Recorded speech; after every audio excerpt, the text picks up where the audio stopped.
ఎడారిలో సెలయేర్లు. ఆగస్ట్ 8వ తేదీ. నేను నీకు తోడై ఉన్నాను, ఇదే యెహోవా వాక్కు.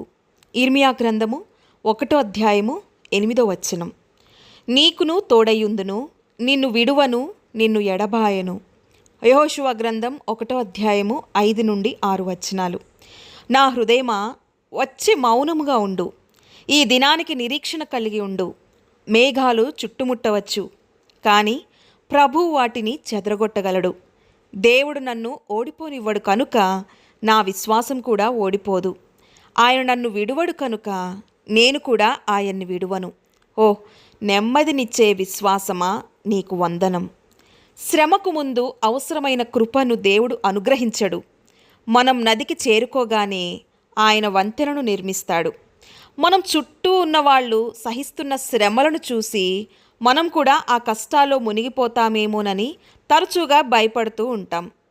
దూరాన ఉన్న వాటిని చూసి ఏదైనా హఠాత్తుగా మన పైన పడుతుందేమోనని ఆందోళనకు, భయానికి లోనవుతాం.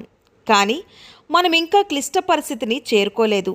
కృప అవసరమయ్యే వరకు అది మనకు అనుగ్రహించబడదు.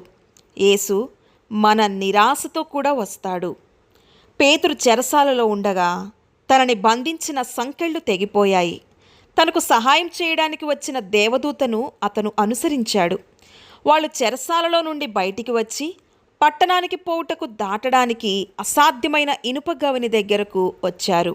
కానీ దానంతట అదే వారికి తెరుచుకుంది. అపోస్తుల కార్యములు 12వ అధ్యాయము 10వ వచనం.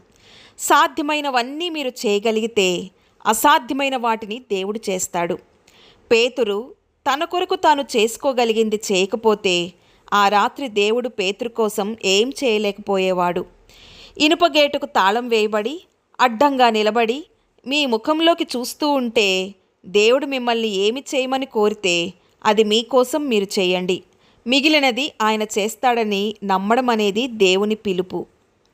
గొప్ప కొండ మీద ప్రసంగంలో ప్రభువు రేపటిని గూర్చి చింతింపకుడి, రేపటి దినము దాని సంగతులను గూర్చి చింతించును, ఏ నాటికీడు ఆ నాటికి చాలును అని చెప్పాడు.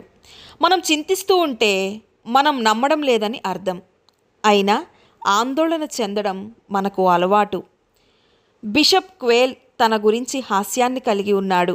అనేక విషయాలను గురించి ఆందోళన చెందుతూ కూర్చున్న ఒక సమయాన్ని గురించి ఆయన హాస్యాస్పదంగా చెప్పారు. చివరికి ప్రభు అతని దగ్గరకు వచ్చి, క్వేల్, నువ్వు వెళ్ళి పడుకో, మిగిలిన రాత్రంతా నేను కూర్చుంటానులే అని చెప్పాడని వివరించాడు. దేవుడి మాటలను దీవించునుగాక. ఆమెన్.